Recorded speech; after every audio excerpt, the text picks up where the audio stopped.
మీ GIET ఇప్పుడు GGUగా మారింది. 2000కు పైగా ప్లేస్మెంట్స్, IPM, KPMG వంటి సంస్థలతో ఇంటిగ్రేటెడ్ కోర్సులు, UPSC కోచింగ్, అడ్మిషన్లు ఓపెన్. మన భారతదేశానికి స్వాతంత్రం రావడానికి ప్రధాన కారణం గాంధీజీనే. గాంధీ గారు అనుసరించినటువంటి అహింసా మార్గం వల్లే బ్రిటిషియన్స్ ఇక్కడి నుంచి వెళ్ళిపోతూ మనకు స్వాతంత్రం ఇచ్చారు. లేదంటే అందరూ అనుకుంటున్నట్టుగా చాలామంది కూడా చెప్తుంటారు, ముఖ్యంగా మనకు స్వాతంత్రం రావడానికి మరొక కారణం సుభాష్ చంద్రబోస్.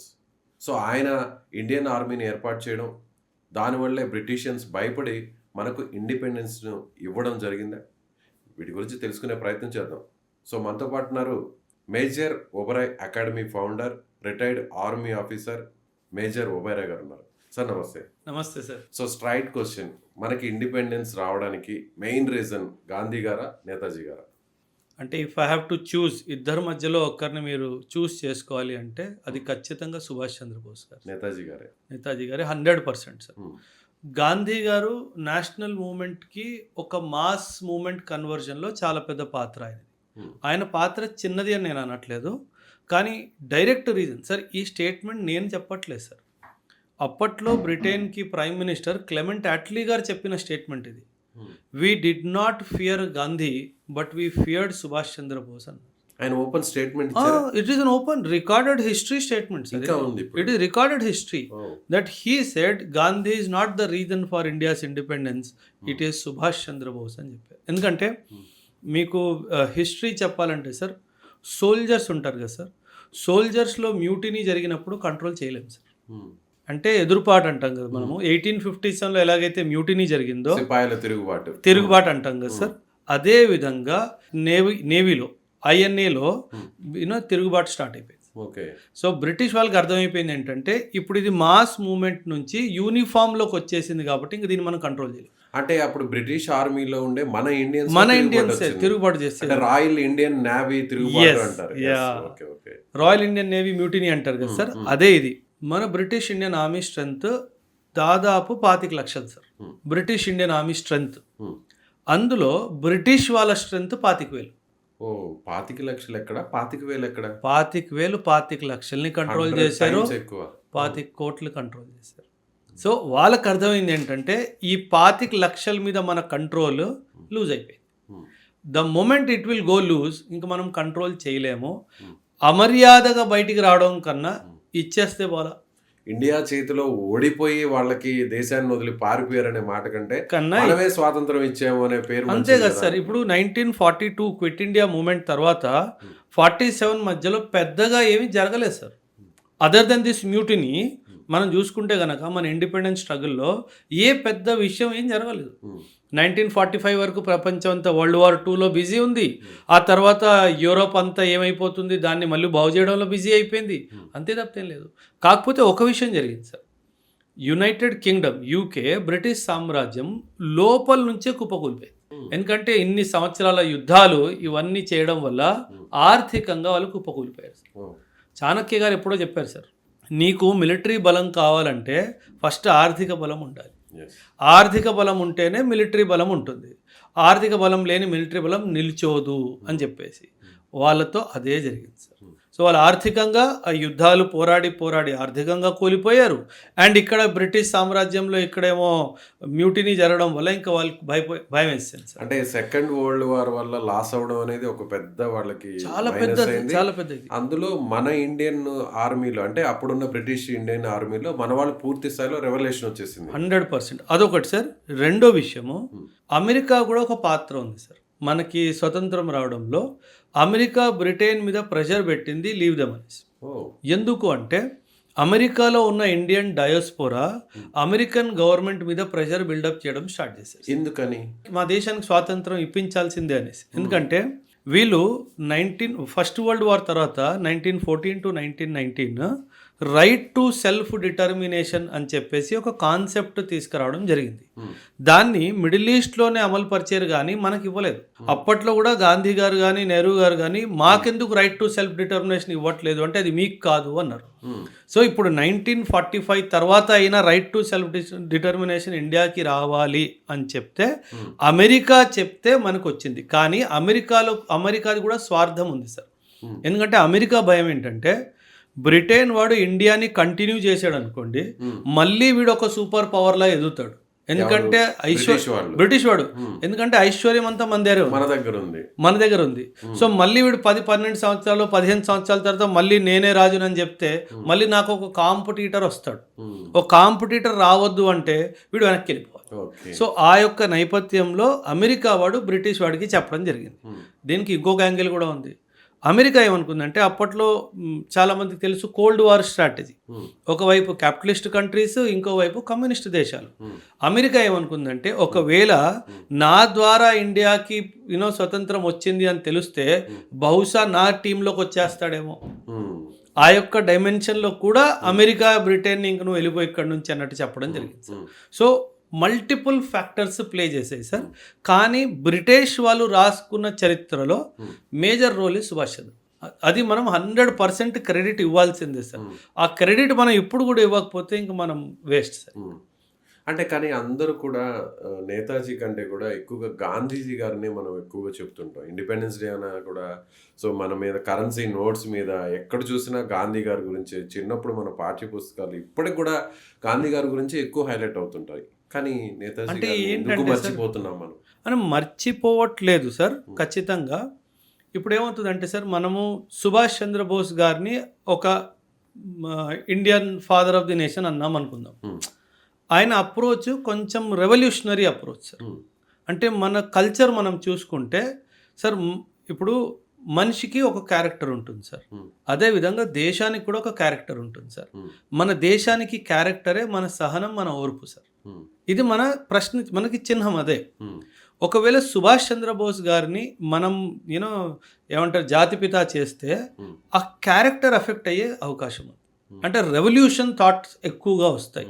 సో మళ్ళీ మనం అదే మన ఒరిజినల్ పాత్లోకి వెళ్ళాలి అంటే అహింస గురించి ఎవరైతే ఎక్కువగా మాట్లాడారో ఆయన్ని ఒక పాజిటివ్ నరేటివ్లో ముందు తీసుకెళ్ళి ఆయన్ని జాతిపితలా మనం చూపించడం. ఇద్దరిని తీసుకొచ్చుంటే బాగుండేది సార్. కాకపోతే యజమాని ఎప్పుడైనా సరే ఒక్కలే ఉంటారు సార్. ఇద్దరున్న యజమానత్వం పనికిరాదంటారు కదా. సో నాట్ దట్ సార్, ప్రభుత్వం ఎప్పుడూ సుభాష్ చంద్రబోస్ గారిని కించపరచలేదు, ఎప్పుడు చిన్న చూపు చూపించలేదు. కాకపోతే ఒక క్యారెక్టర్ ప్రొజెక్ట్ అయింది, ఒక క్యారెక్టర్ వెనక్కి కొంచెం ఉంచడం జరిగింది. దానివల్ల ఇంకో లాభం ఏంటంటే సార్, గ్లోబల్ అఫైర్స్లో అప్పుడు సరే పరిస్థితులు ఇప్పుడు వేరు సార్. 1945లో పరిస్థితులు వేరు సార్. అప్పుడు మనము ఒక రెవల్యూషనరీ ఫోర్స్ లాగా పైకి వస్తున్నామంటే అన్యాయంగా, అనవసరంగా అమెరికా కళ్ళల్లో, రష్యా కళ్ళల్లో పడతాం సార్. సో మనం సైలెంట్గా ఎగ్జిస్ట్ అవడమే మనకి మంచిది అప్పట్లో. సో దట్ మనం ఈ వరల్డ్లో జరుగుతున్న డిస్టర్బెన్సెస్లో మనకి ఇంటర్ఫెరెన్స్ ఉండదు. సో అదే మనం సుభాష్ చంద్రబోస్కి చేస్తే ఒక రెవల్యూషనరీ అవుట్లుక్ వస్తే మాత్రము అది మనకి హాని కలిగించేది. కానీ ఆ థాట్లో మనం వెళ్ళుంటే, ఆ థాట్ ప్రాసెస్తో మనం ముందుకు వెళ్ళుంటే ఇవాళ మనం సూపర్ పవర్గా ఎదుగుండే వాళ్ళం కదా, మన దగ్గర ఉన్న రిసోర్సెస్ని బట్టి చూస్తే.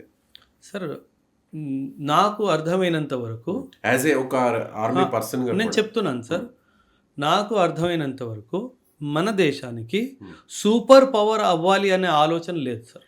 ఫస్ట్ నుంచి లేదు, ఎప్పుడు లేదు. మనకి విశ్వ గురువు అవ్వాలి అనే ఆలోచన అయితే ఉంది. అంటే గురువు ఎప్పుడైనా సరే శాంతత నేర్పిస్తాడు, ప్రశాంతత నేర్పిస్తాడు, ధైర్యం నేర్పిస్తాడు, ఓర్పు నేర్పిస్తాడు. సో విశ్వగురువు అంటే మనం అందుకే చూడండి సార్, ఇజ్రాయెల్ పాలస్తీన్ గొడవ కానివ్వండి, లేదా మన రష్యా యుక్రెయిన్ గొడవ కానివ్వండి, మన ప్రధాని గారు కానీ యాజ్ ఎ కంట్రీ మనం ఎప్పుడు ఏం చెప్తాము, కూర్చొని మాట్లాడుకొని సెటిల్ చేసుకోండి, పీస్ అనే చెప్తాము. ఎందుకంటే అది మనకి సివిలైజేషనల్ రెస్పాన్సిబిలిటీ ఉంది సార్. మన దేశానికి ప్రయోజనం ఉంటుంది, ప్రపంచానికే సార్. అందుకే మనం ఏంటంటే ఈ డైమెన్షన్లో తీసుకెళ్తే సార్, ఎప్పుడైనా సరే అంతర్రాష్ట్రీయంగా చూసుకుంటే ఇప్పుడు ఇండియా అనగానే ఒక పీస్ లవింగ్ కంట్రీ, శాంతిగా ఉంటారు అనే ఒక ఐడియా ఉంది. పాకిస్తాన్ అనగానే టెర్రరిజం అంటారు. సో అలా ప్రతి దేశానికి ఒక గుర్తింపు ఉంటుంది సార్. మన దేశానికి గుర్తింపే ఇప్పుడు మన ధైర్యము, మన patience sir. For example American war of independence అంటారు, రష్యన్ రెవల్యూషన్ అంటారు, చైనీస్ రెవల్యూషన్ అంటారు, జాపనీస్ రెవల్యూషన్ అంటారు. ఇండియన్ రెవల్యూషన్ అంటారా? అనరు.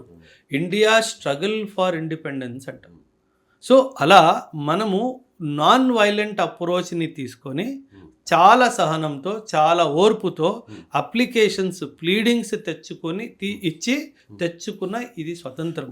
ఒకవేళ మన నేతాజీ గారు ఏర్పాటు చేసినటువంటి ఆజాద్ హింద్ ఫౌజ్ లేదంటే మన నేషనల్ ఇండియన్ ఆర్మీ ఇది కంటిన్యూ అయ్యి ఒకవేళ బ్రిటిషియన్స్తో సో ఆ ఆర్మీతో మనం ఫైట్ చేసి వార్ జరిగి ఉంటే మనకి ఆటోమేటిక్గా న్యాచురల్గా వచ్చేస్తుంది ఇండిపెండెన్స్. వచ్చేస్తుంది సార్. సో బ్రిటిషియన్స్ పారిపోతారు.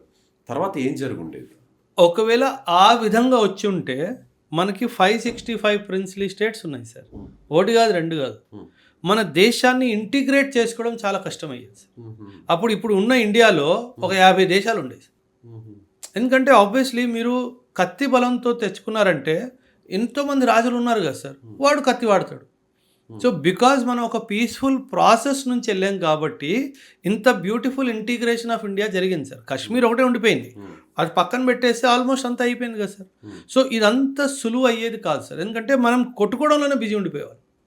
సో ఇది పీస్ఫుల్ ట్రాన్సిషన్ ఆఫ్ పవర్ జరిగింది కాబట్టి we concentrated on economic development, social development. మీరు చెప్పండి సార్, 1947 తర్వాత ఎవరైనా నేను తెలంగాణ లేదా నేను ఆంధ్ర నువ్వు తమిళనాడు అని చెప్పి ఒకరి మీద ఒకరు దాడికి వెళ్ళామా? లేదు. ఎందుకు వెళ్ళలేదు? ఎందుకంటే the process of integration was smooth. మనం ఒక రెవల్యూషనరీ అప్రోచ్ తీసుకెళ్తే బాల్కనైజేషన్ అయ్యే అవకాశం ఉంది. బాల్కనైజేషన్ అంటే చిన్న చిన్న దేశాలు స్థాపించబడ్డం. అది జరగద్దు అంటే ఒక పీస్ఫుల్ ట్రాన్సిషన్ అవుతేనే మన దేశానికి మంచిది. అంటే ఐడియాలజీ కూడా మన థాట్ ప్రాసెస్ కూడా ఆ విధంగా ఫిక్స్ అయిపోయారు మన ఇండియన్స్ అందరూ కూడా. ఎగ్జాక్ట్. సో మనకి ఎక్కడైతే ఈ పోరాటాలు లేదంటే గొడవలు, ఘర్షణలు, యుద్ధాలు అనేది కాదు, ఏదైనా కూడా ఒక మంచితనంతోనే సాధించాలనేటువంటి మైండ్ సెట్ ఫిక్స్ అయింది. ఎగ్జాక్ట్. దానివల్లే పీస్ ఆఫ్ మైండ్తో ఉంటేనే కదా సార్ మనం ఆలోచించేది. దేశం కూడా అంతే సార్. పీస్ ఆఫ్ మైండ్ ఉంటేనే మన చుట్టుపక్కల ఏం జరుగుతుందో మనకు అర్థమవుతుంది. మన మైండ్ డిస్టర్బ్డ్గా ఉంటే ఎలా అర్థమవుతుంది? ఆ డైమెన్షన్లో మనం చాలా విషయాలు అర్థం చేసుకోవాలి సార్. సో అందుకే India is a peaceful country because the birth is peaceful. China is not a peaceful country because birth is not peaceful. Pakistan is not a peaceful country because birth is not peaceful. So though నాది civilisation past sir, నాది 5000 సంవత్సరాల civilisation నాది. నేను నిన్న మొన్న పుట్టలేదు.